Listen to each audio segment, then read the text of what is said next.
Hello everyone. I welcome you all to our channel ADA 247 Tamil. இன்னைக்கு என்ன topic வந்து நம்ம டிஸ்கஸ் பண்ண போகிறோம் அப்படின்னா டிஎன்பிசி குரூப் 1 எக்ஸாமில் என்னென்ன போஸ்ட் இருக்குது, அதுக்கு எவ்வளோ சேலரி, அதனோட ஒர்க் நேச்சர் என்ன, ஸோ அப்படிங்கிறத பார்க்க போகிறோம். தொடர்ந்து இந்த செஷன் வந்து நீங்கள் எல்லோரும் வாட்ச் பண்ணுங்கள். ஓகே, ஃபஸ்ட்டு என்ன அப்படின்னா டிஎன்பிசி குரூப் 1ல் மொத்தம் எத்தனை போஸ்ட் இருக்குது அப்படின்னு பார்த்தா மொத்தம் 8 போஸ்ட் இருக்குது. ஸோ என்னென்ன போஸ்ட் அப்படின்னு பார்க்கும்போது ஒன்று வந்து டெப்யூட்டி கலெக்டர், ரெண்டாவது வந்து டிஎஸ்பி, மூணாவது வந்து அசிஸ்டன்ட் கமிஷனர், எதுக்கு அப்படின்னா கமர்ஷியல் டேக்ஸஸ், சரியா, இதுக்கான assistant commissioner. And fourth one deputy registrar of cooperative society. And fifth one assistant director of rural development. Sixth one district officer, எதுக்கான டிஸ்ட்ரிக்ட் ஆஃபீஸர் அப்படின்னு பார்த்தா ஃபயர் அண்ட் ரிஸ்க் சர்வீசஸ், இந்த டிபார்ட்மெண்ட்டுக்கான district officer. And seventh one district employment officer. Eighth one district registration department, இந்த பத்திரப்பதிவாளர் இருக்கு இல்லையா, so இந்த டிபார்ட்மெண்ட். ஓகே, ஸோ இதில் டாப் ரேங்க்கில் வர்றவங்க என்ன போஸ்ட் வந்து முதல்ல சூஸ் பண்ணுவோம் அப்படின்னா டெப்யூட்டி கலெக்டர் தான். இருக்கிறதுலே ரொம்ப ரொம்ப வெயிட்டான போஸ்ட்டு, பவர்ஃபுல்லான போஸ்ட்டு, எல்லோரும் வந்து ரொம்ப லைக் பண்ணக்கூடிய போஸ்ட் எது அப்படின்னு பார்த்தா டெப்யூட்டி கலெக்டர் போஸ்ட்டு, சரியா. அதுக்கு அடுத்த இடத்துல எது வரும் அப்படின்னா டிஎஸ்பி. ஸோ தமிழ்நாடு போலீஸ் சர்வீஸில் இருக்கக்கூடிய டிஎஸ்பி போஸ்ட்டு, கிளியர். ஒருவேளை டிஎன்பிசியில் வந்து நீங்கள் குரூப் 1 எக்ஸாம் பாஸ் பண்ணிட்டீங்க.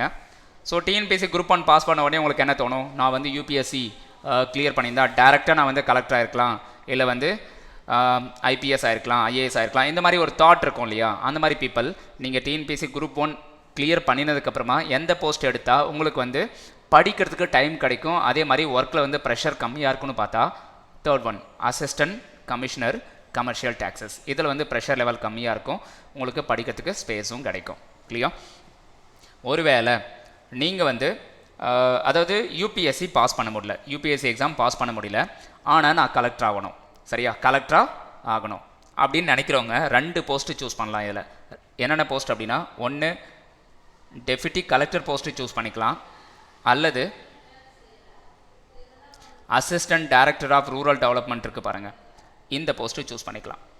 இந்த 2ல் ஏதாவது ஒரு போஸ்ட்டு சூஸ் பண்ணிக்கிட்டால் நீங்கள் ஒரு குறிப்பிட்ட காலகட்டத்துக்கு அப்புறம் நீங்கள் வந்து கலெக்டராக ப்ரொமோட் ஆகிடலாம். எப்படி அப்படின்னா கன்ஃபர்டு ஐஏஎஸ் அப்படின்னு சொல்லுவாங்க. ஸோ பொதுவாக 2 வகையில் வந்து உங்களை வந்து கலெக்டராக வந்து அதாவது ஐஏஎஸ் வந்து 2 வகையில் வந்து செலக்ட் பண்ணுவாங்க. ஒன்று வந்து யூபிஎஸ்சி எக்ஸாம் மூலமாக, ரெண்டாவது ஒவ்வொரு ஸ்டேட் கவர்மெண்ட்டும் இந்த மெரிட்டில் இருக்கக்கூடிய அந்த deputy collectors, best deputy collector அப்படின்னு இருப்பாங்க இல்லையா ஒவ்வொரு ஸ்டேட்லையும், அந்த பீப்புளை வந்து கன்ஃபர்டு ஐஏஎஸ்க்கு யூபிஎஸ்சி போர்டுக்கு வந்து ரெக்கமெண்ட் பண்ணுவாங்க. அது மூலமாகவும் சம் பர்சன்டேஜ் 20% ஆஃப் சீட்ஸ் வந்து அது மூலமாகவும் ஃபில் பண்ணுவாங்க, கிளியர். ஸோ இப்போது ஒவ்வொரு போஸ்ட்டை பற்றியும் நம்ம டீட்டெயிலாக பார்க்கலாம். அது மட்டும் இல்லாமல் சேலரி டீட்டெயில்ஸ் இதெல்லாமே பார்க்கலாம், கிளியர். ஸோ இப்போ இந்த குரூப் 1 போஸ்ட் எல்லாத்துக்குமே எவ்வளோ சேலரி அப்படின்னு பார்த்தா லெவல் 22 அப்படின்னு சொல்லியிருக்காங்க பே லெவல். சேலரி லெவல் எவ்வளோ ஸ்டார்ட் ஆகுது அப்படின்னா 56,100லேருந்து 1,77,500 அப்படின்னு சொல்லியிருக்காங்க, கிளியர். பிகினிங் ஸ்டேஜில் ஜென்ரலாக சொல்லணுன்னா டெப்யூட்டி கலெக்டர் வந்து ஒரு 80,000 வச்சுக்கோங்க, ரிமைனிங் எல்லா போஸ்ட்டுக்குமே ஒரு 5,000 கம்மியாக இருக்கும், ஒரு 5,000 கம்மியாக இருக்கும், 75Kன்னு வச்சுக்கோங்க, சரியா. ஓகே, ஸோ இப்போது இந்த ஒவ்வொரு போஸ்ட்டு அது மட்டும் இல்லாமல் அதனுடைய ப்ரமோஷன்ஸ், எவ்வளோ இயருக்கு அப்புறம் நீங்கள் ப்ரமோட் ஆகலாம் ஒரு லெவல்ந்து இன்னொரு லெவல், இது எல்லா டீட்டெயில்ஸ் வந்து நம்ம அப்புறமா டிஸ்கஸ் பண்ணலாம். அதுக்கு முன்னாடி என்ன பார்க்கலாம் அப்படின்னா செலெக்ஷன் ப்ராசஸ் வந்து பார்த்துடலாம். இந்த குரூப் 1 எக்ஸாமுக்கு வந்து மொத்தம் 3 ரவுண்டு இருக்குது. என்னென்ன ரவுண்ட் அப்படின்னு பார்த்தா ஒன்று வந்து ஃபஸ்ட் ரவுண்டு வந்து ப்ரிலிம்ஸு, செகண்ட் ரவுண்ட் வந்து மெயின்ஸ் எக்ஸாம், 2மே ரிட்டன் எக்ஸாம் தான். ஸோ இது வந்து அப்ஜெக்டிவ் டைப்பு, ப்ரிலிம்ஸ் வந்து அப்ஜெக்டிவ் டைப்பு, மெயின்ஸ் எக்ஸாம் வந்து டிஸ்கிரிப்டிவ் டைப். தேர்ட் ரவுண்ட் வந்து இன்டர்வியூ, சரியா, இன்டர்வியூ. இந்த 3 ரவுண்டு இருக்குது. இந்த 3 ரவுண்டும் நீங்கள் கிளியர் பண்ணினா தான் நீங்கள் வந்து குரூப் 1 ஆஃபீஸர் ஆக முடியும். ஸோ இப்போ ப்ரிலிம்ஸில் என்னென்ன பேப்பர் இருக்குது, எவ்வளோ மார்க்ஸ் வெயிட்டேஜ் அப்படிங்கிறது இந்த இயர் வந்து அனௌன்ஸ் பண்ணியிருக்காங்க. என்ன அப்படின்னு பார்த்தா ஜென்ரல் ஸ்டடீஸ், இது வந்து டிகிரி ஸ்டாண்டர்ட்னு சொல்லியிருக்காங்க. 175 கொஷின்ஸ் வந்து ஜென்ரல் ஸ்டடீஸ் அப்படின்னு சொல்லியிருக்காங்க. 175 கொஷின்ஸ் வந்து ஜென்ரல் ஸ்டடீஸ் அப்படின்னு சொல்லியிருக்காங்க. ஆப்டிடியூட் அண்ட் மென்டல் எபிலிட்டி வந்து 25 கொஷின்ஸ் அப்படின்னு சொல்லியிருக்காங்க. ஓவராலாக 200 கொஷின்ஸ், கிளியர். டைம் டியூரேஷன் வந்து 3 ஹவர்ஸ் அப்படின்னு சொல்லியிருக்காங்க. இதுக்கு முன்னால எப்படி இருந்தது அப்படின்னா 50 கொஷின்ஸ் வந்து மேக்ஸாக இருந்தது ஆரம்பத்தில். சரியா, ரிமைனிங் 150 கொஷின்ஸ் வந்து ஜென்ரல் ஸ்டடீஸாக இருந்தது. பட் இந்த இயர் என்ன பண்ணிட்டாங்க அப்படின்னா ஆப்டிடியூடுக்கான வெயிட்டேஜை குறைச்சிட்டாங்க பாதியாக. அதாவது 50 கொஷின்ஸ் இருந்தது வந்து 25 கொஷின்ஸாக மாற்றிட்டாங்க. ரிமைனிங் 175 கொஷின்ஸ் வந்து only from general studies. So general ஸ்டடீஸில் நியர்லி வந்து 9 சப்ஜெக்ட்ஸ் இருக்குது. அது என்னென்ன அப்படிங்கிறது அப்புறம் பார்க்கலாம். சரியா, ஸோ இப்போ 175 கொஷின்ஸ் வந்து ஜென்ரல் ஸ்டடீஸ், ரிமைனிங் 25 கொஷின்ஸ் வந்து மேக்ஸ். கிளியர், ஓவராலாக 200 கொஷின்ஸ். இந்த 200 கொஷின்ஸ்க்கு வந்து எவ்வளோ மார்க்ஸ் அப்படின்னு பார்த்தா 300 மார்க்ஸ். கிளியரா, அப்போ 200 கொஷின்ஸ் ஒவ்வொரு கொஷினுக்கு எவ்வளோ வரும் அப்படிங்கிறத நீங்கள் கால்குலேட் பண்ணிக்கோங்க. ஓகே, இப்போ இதில் மினிமம் கட் ஆஃப் அப்படிங்கிறத ஃபிக்ஸ் பண்ணியிருக்காங்க. 300க்கு நீங்கள் 90 மினிமம் கட்டாயம் எடுத்திருக்கணும். எந்த பீப்புளாக இருந்தால் SC, ST, MBC, DC, BC, OBCM இந்த பிரிவை சார்ந்த பீப்புளாக இருந்தால் நீங்கள் வந்து 90 அப்படிங்கிற கட் ஆஃப் வந்து கட்டாயம் எடுத்துருக்கணும். அதர்ஸ்னால் ஜென்ரல் கேட்டகரி, அவங்க வந்து கட்டாயம் 300க்கு 120 எடுத்துருக்கணும். அப்படி இது வந்து மினிமம் கட் ஆஃப். கிளியர், இந்த அளவுக்கு நீங்கள் எடுத்தால் தான் மெயின்ஸ் எழுத முடியும், மெயின்ஸ் எக்ஸாம் எழுத முடியும். கிளியர், ஸோ இப்போ மெயின்ஸ் எக்ஸாம் அப்படின்னு பார்க்கும்போது டோட்டலாக வந்து 3 பேப்பர்ஸ் கொடுத்துருக்காங்க. ஒன்று வந்து ஃபஸ்ட்டு வந்து பேப்பர் 1, பேப்பர் 2, பேப்பர் 3, இந்த மாதிரி 3 பேப்பர்ஸ் கொடுத்துருக்காங்க. யூபிஎஸ்சியில் இருக்கிற மாதிரி இதில் என்ன சொல்கிறதுனா ஆப்ஷனல் பேப்பர் அப்படிங்கிறது ஒன்று கிடையவே கிடையாது. யூபிஎஸ்சியில் தான் ஆப்ஷனல் பேப்பர் இருக்கும். பட் இங்கே தமிழ்நாடு குரூப் 1 எக்ஸாம் பொறுத்த வரைக்கும் ஆப்ஷனல் பேப்பர் கிடையாது. இந்த 3 பேப்பருமே compulsory papers. Paper 1, paper 2, paper 3 இந்த 3மே என்ன கம்பல்சரி பேப்பர்ஸ். ஒவ்வொரு பேப்பருக்கு எவ்வளோ டைம் கொடுத்துருக்காங்க அப்படின்னா 3 ஹவர்ஸ் கொடுத்துருக்காங்க. ஒவ்வொரு பேப்பருக்குமே எவ்வளோ மார்க் வெயிட்டேஜ் அப்படின்னா 250 மார்க்ஸ் வெயிட்டேஜ். ஓவராலாக 3 பேப்பர்ஸ் அப்படின்னு வரும்போது 750 மார்க்ஸ் ப்ளஸ் இன்டர்வியூக்கு வந்து ஒரு 100 மார்க்ஸ். ஓவராலாக பார்க்கும்போது 850 மார்க்ஸ். அவுட் ஆஃப் 850 யார் வந்து மெரிட்டில் வராங்களோ, merit means number of vacancy எவ்வளோ இருக்கோ அதன் பிரகாரம் வந்து அவங்க ஷார்ட் லிஸ்ட் பண்ணுவாங்க. மெரிட்டில் வர்றவங்களுக்கு மட்டும் இந்த போஸ்ட்டு கிடைக்கும். கிளியர், ஸோ இதில் மினிமம் கட் ஆஃப் அப்படிங்கிற ஒன்று ஃபிக்ஸ் பண்ணியிருக்காங்க.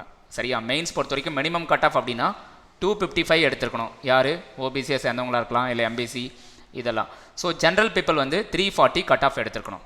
சரியா, இவ்வளோ கட் ஆஃப் எடுத்தால் தான் நீங்கள் வந்து இன்டர்வியூ அட்டன் பண்ண முடியும். இவ்வளோ கட் ஆஃப் ஆகுது நீங்கள் ஸ்கோர் பண்ணியிருந்தால் தான் இன்டர்வியூ ஃபேஸ் பண்ண முடியும், அதர்வைஸ் ஃபேஸ் பண்ண முடியாது. Clear, okay. ஸோ இப்போது இந்த மெயின்ஸில் மொத்தம் 3 பேப்பர் இருக்குது அப்படின்னு நான் சொல்லியிருந்தேன்னா என்னென்ன பேப்பர் அப்படிங்கிறது நான் சொல்லிடுறேன். பேப்பர் 1ல் மொத்தம் 3 யூனிட் இருக்குது. என்னென்ன யூனிட் அப்படின்னு பார்த்துக்கோங்க. Modern history of India and Indian culture, இது ஃபஸ்ட்டு பேப்பர், அதாவது ஃபஸ்ட் யூனிட். ரெண்டாவது யூனிட் அப்படின்னு பார்க்கும்போது பேப்பர் 1ல் social issues in India and Tamil Nadu. மூணாவது வந்து general aptitude and mental ability. இது பாருங்களேன், இதுக்கு முன்னே வந்து எப்படி இருந்தது, ப்ரிலிம்ஸில் வந்து மேக்ஸ் இருந்தது, மெயின்ஸில் வந்து இதுக்கு முன்னெல்லாம் மேக்ஸ் இல்லாமல் இருந்தது. ஆனால் இப்போது மெயின்ஸ்லேயும் மேக்ஸை கொண்டு வந்துட்டாங்க, யூனிட் 3ல் வந்து கொண்டு வந்துட்டாங்க.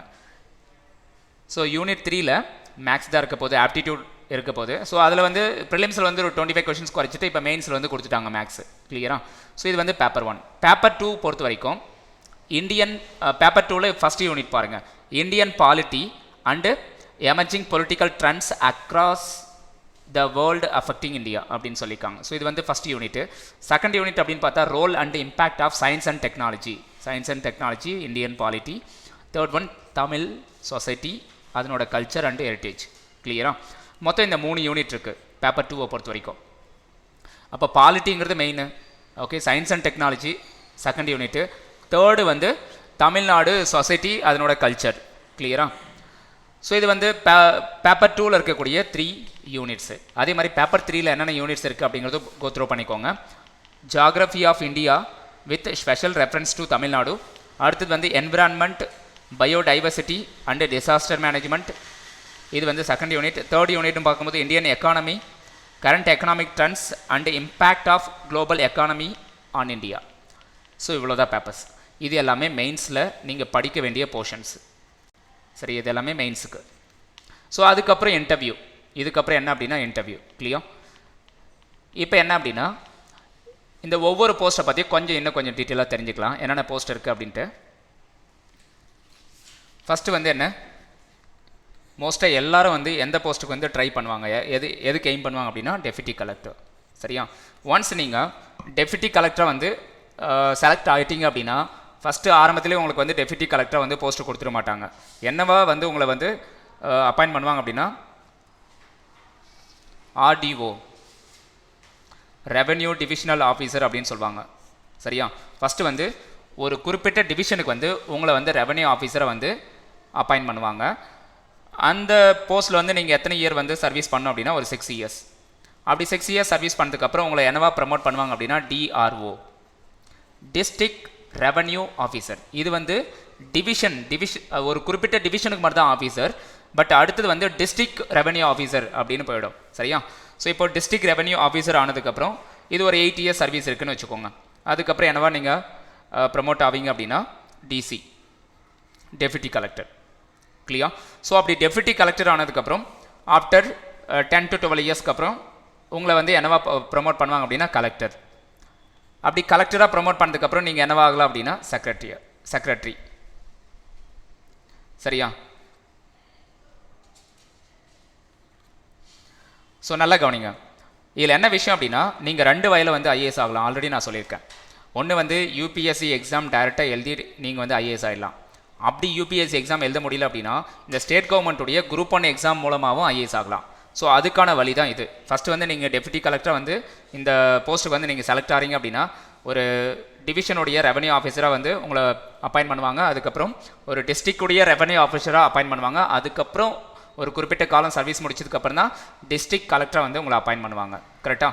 அப்படி டிஸ்ட்ரிக்ட் கலெக்டராக வந்து நீங்கள் கரெக்டாக பர்ஃபார்ம் பண்ணியிருக்கீங்க, இந்த ஒரு பீரியடில் எந்த ஒரு பிளாக் மார்க்கும் உங்கள் மேலே கிடையாது அப்படிங்கிற சுச்சுவேஷனில் என்ன பண்ணுவாங்க அப்படின்னா உங்களை வந்து கன்ஃபர்ட் ஐஏஎஸ்க்கு வந்து ரெஃபர் பண்ணுவாங்க. கன்ஃபர்ட் ஐஏஎஸை வந்து நம்ம ஸ்டேட் கவர்மெண்ட் வந்து யூபிஎஸ்சி போர்டுக்கு வந்து உங்களை வந்து ரெஃபர் பண்ணுவாங்க. அதில் சம் பர்சன்டேஜ் இருக்கும். அந்த பர்சன்டேஜ், சரியா, அந்த பர்சன்டேஜில் உங்களை வந்து கலெக்டராக வந்து ப்ரொமோட் பண்ணிடுவாங்க. கிளியர்? ஸோ இது வந்து ஒரு ப்ராசஸ். அடுத்தது என்ன போஸ்ட் அப்படின்னு பார்க்கலாம். நெக்ஸ்ட் வந்து டிஎஸ்பி. இப்போ கலெக்டர் அப்படிங்கிற இது எல்லாமே தெரிஞ்சுக்கிட்டோம். ரெண்டாவது வந்து டிஎஸ்பி பற்றி நம்ம தெரிஞ்சுக்கலாம். ஸோ இப்போ தமிழ்நாடு கவர்மெண்ட்டில் டிஎஸ்பி அப்படிங்கிற போஸ்ட்டுக்கு வந்து நீங்கள் செலக்ட் ஆகிறீங்க. சரியா? ஸோ ஃபஸ்ட்டு வந்து டிஎஸ்பி அப்படின்னு பார்க்கும்போது இந்த போஸ்ட்டில் உங்களை வந்து எப்படி அப்பாயின்ட் பண்ணுவாங்க அப்படின்னா ஏஎஸ்பியை தான் அப்பாயின்ட் பண்ணுவாங்க. சரியா? ஸோ ஏஎஸ்பி போஸ்ட் வந்து ஒரு 4 to 8 இயர்ஸ் வந்து நீங்கள் ஒர்க் பண்ணுறீங்க அப்படின்னா அடுத்தது வந்து எஸ்பி அப்படின்னு சொல்லக்கூடிய இந்த போஸ்ட்டுக்கு வந்து நீங்கள் வந்து ப்ரமோட் ஆகலாம். ஸோ இந்த எஸ்பி அப்படிங்கிற போஸ்ட்லேருந்து சிட்டியாக இருந்தால் ஏஎஸ்பி, என்ன சொல்கிறது, அதர் டவுன்ஸ் இந்த மாதிரி வந்தால் டிஎஸ்பி அந்த மாதிரி சொல்லுவாங்க. கரெக்டாக? ஸோ இந்த எஸ்பி அப்படின்னு ப்ரமோட் ஆனதுக்கப்புறம் நீங்கள் உங்களை வந்து எதுக்கு ரெஃபர் பண்ணுவாங்க அப்படின்னா கன்ஃபர்டு ஐபிஎஸ் ஆஃபீஸருக்கு வந்து உங்களை ரெஃபர் பண்ணுவாங்க. நம்ம ஸ்டேட் கவர்மெண்ட்டு யார்கிட்ட? யூபிஎஸ்சி போர்ட்கிட்ட வந்து ரெஃபர் பண்ணுவாங்க. கரெக்டாக? யூபிஎஸ்சி போர்ட்லேயும் என்ன பண்ணுவாங்க அப்படின்னா ஒரு 100 சீட் இருக்குது அப்படின்னா அதில் வந்து ஒரு 20 சீட் வந்து ஸ்டேட்ஸுக்கு, ரிமைனிங் 80 சீட்ஸ் வந்து யூபிஎஸ்சி எக்ஸாம் மூலமாக ரெக்ரூட் பண்ணிக்கலாம். ரிமைனிங் 20 சீட் வந்து கன்ஃபர்டு ஐஏஎஸ் மூலமாக நாம் வந்து ரெக்ரூட் பண்ணிக்கலாம் அப்படின்ட்டு வந்து ஒதுக்கி வச்சுருப்பாங்க. கரெக்டாக? ஸோ இந்த சீட்ஸ் மூலமாக தான் உங்களுக்கு வந்து இந்த போஸ்ட் எல்லாமே கிடைக்கும். என்ன போஸ்ட்டு? IPS post. ஸோ கிளியரா? ஸோ இது வந்து உங்களுக்கு புரிஞ்சிருக்கும். அடுத்தது மூணாவது என்ன அப்படின்னு பார்க்கும்போது third one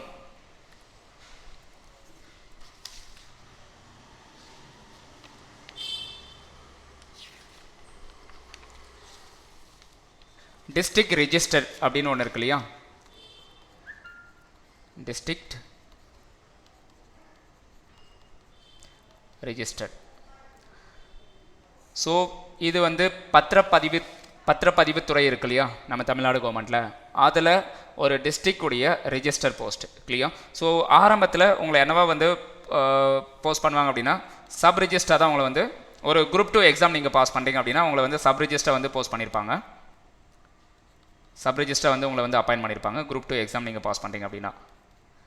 so sub register ஆஃபீஸில் நீங்கள் பார்த்தாலே தெரியும் அந்த செட்டப்பெல்லாம் எப்படி இருக்குது அப்படின்ட்டு. அது ஒரு கோர்ட் மாதிரி இருக்கும் இல்லையா? ஸோ அது போல் சப் ரிஜிஸ்டர் போஸ்ட்டு இப்போது டிஸ்ட்ரிக்ட் ரிஜிஸ்டர் கீழே தான் நிறைய சப் ரிஜிஸ்டர்ஸ் வந்து வருவாங்க. கரெக்டாக? ஸோ இப்போது நீங்கள் குரூப் 1 எக்ஸாம் பாஸ் பண்ணிக்கனால உங்களை என்னவா வந்து அப்பாயின்ட் பண்ணுவாங்க அப்படின்னா டிஸ்ட்ரிக்ட் ரிஜிஸ்டர் ஆஃபீஸரை வந்து அப்பாயின்ட் பண்ணுவாங்க. கிளியர்? ஸோ குரூப் 2 எக்ஸாம் நீங்கள் பாஸ் பண்ணுறீங்க அப்படின்னா சப் ரிஜிஸ்டர் வந்து உங்களை வந்து அப்பாயின்ட் பண்ணுவாங்க. கிளியர்? ஸோ இதில் நிறைய ப்ரொமோஷன்ஸ் பார்க்கலாம். அண்டு ஜாப் ப்ரொஃபைல் எல்லாமே வந்து பெஸ்ட்டாக இருக்கும் இந்த ஏரியாவில் உங்களுக்கு. ஸோ அடுத்தது பார்க்கும்போது ஃபோர்த் ஒன் வந்து assistant director of rural development. Rural development இருக்கு இல்லையா, அதாவது பஞ்சாயத்து, அதில் வந்து உங்களை வந்து அசிஸ்டன்ட் டைரக்டர் வந்து அப்பாயின்ட் பண்ணுவாங்க சரியா இந்த குரூப் 1ல். ஸோ இதில் இந்த போஸ்ட் வந்து நீங்கள் செலக்ட் பண்ணுறது மூலமாக உங்களோட ப்ரெஃபரன்ஸில் இந்த போஸ்ட் வந்து நீங்கள் செலக்ட் பண்ணுறது மூலமாக ஐஏஎஸ் ஆகிறதுக்கான சான்சஸ் இருக்குது. நீங்கள் வந்து ஐஏஎஸ் ஆகலாம். 2 வகையில் ஐஏஎஸ் ஆகலாம். ஒன்று நீங்கள் டெப்யூட்டி கலெக்டர் போஸ்ட்டை செலக்ட் பண்ணலாம், அல்லது assistant director of rural development இந்த போஸ்ட்டை செலக்ட் பண்ணலாம். இந்த 2 போஸ்ட் மூலமாக தான் நீங்கள் ஐஏஎஸ் ஆகிறதுக்கான பாசிபிலிட்டிஸ் இருக்குது. வேறு எந்த ஒரு போஸ்ட்லையுமே நீங்கள் ஐஏஎஸ் ஆகிறதுக்கான பாசிபிலிட்டிஸே கிடையாது, கலெக்டர் ஆகிறதுக்கான பாசிபிலிட்டிஸே கிடையாது சரியா. ஒன்று டெப்யூட்டி கலெக்டர், இன்னொன்று வந்து assistant director of rural development. இந்த 2ல் ஏதாவது ஒன்று நீங்கள் சூஸ் பண்ணிக்கணும் கிளியராக. ஒருவேளை நீங்கள் கலெக்டர் ஆகணும் அப்படிங்கிற ஒரு கனவு இருந்தால் கிளியர். ஸோ இந்த போஸ்ட்டை பொறுத்த வரைக்கும் டெப்யூட்டி கலெக்டருக்கு இவங்க என்ன பண்ணுவாங்க அப்படின்னா ஜீப்பு கார் இதெல்லாம் கொடுப்பாங்க. அதே மாதிரி அசிஸ்டன்ட் டைரக்டர் இது எல்லாத்துக்கும் ஜீப்பு கார் இதெல்லாமே கொடுப்பாங்க, பிஏ எல்லாமே இருப்பாங்க கரெக்டாக. ஸோ இந்த ரூரல் டெவலப்மெண்ட்டு இந்த ரூரல் ஏரியாஸில் வரக்கூடிய அத்தனை கவர்மெண்ட் ப்ராஜெக்ட்ஸ் எல்லாமே வந்து பார்த்தீங்கன்னா அண்டர் யுவர் கண்ட்ரோல், அதாவது அசிஸ்டன்ட் டைரக்டருடைய கண்ட்ரோலில் தான் இருக்கும். ஸோ அடுத்தது பார்க்கலாம்.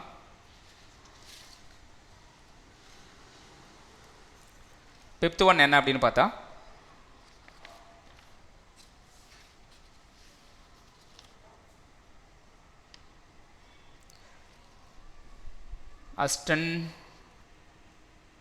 Assistant commissioner of commercial taxes சரியா. ஸோ அடுத்தது assistant commissioner of commercial taxes.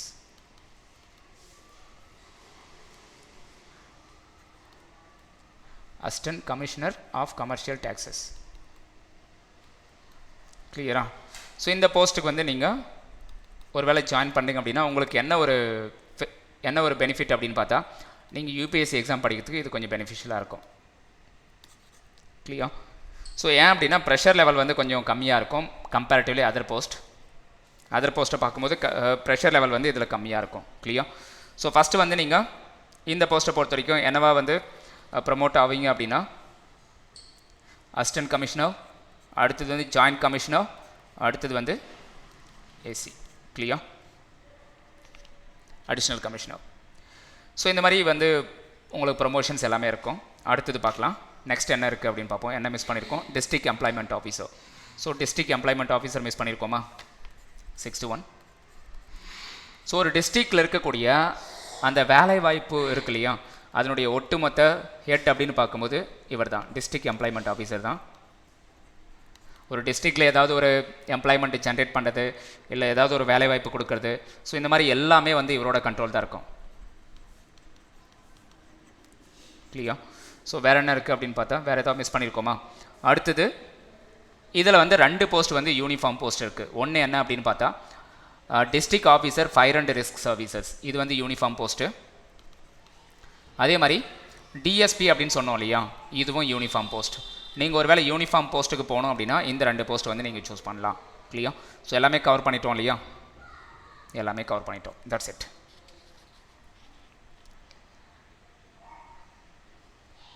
Okay guys.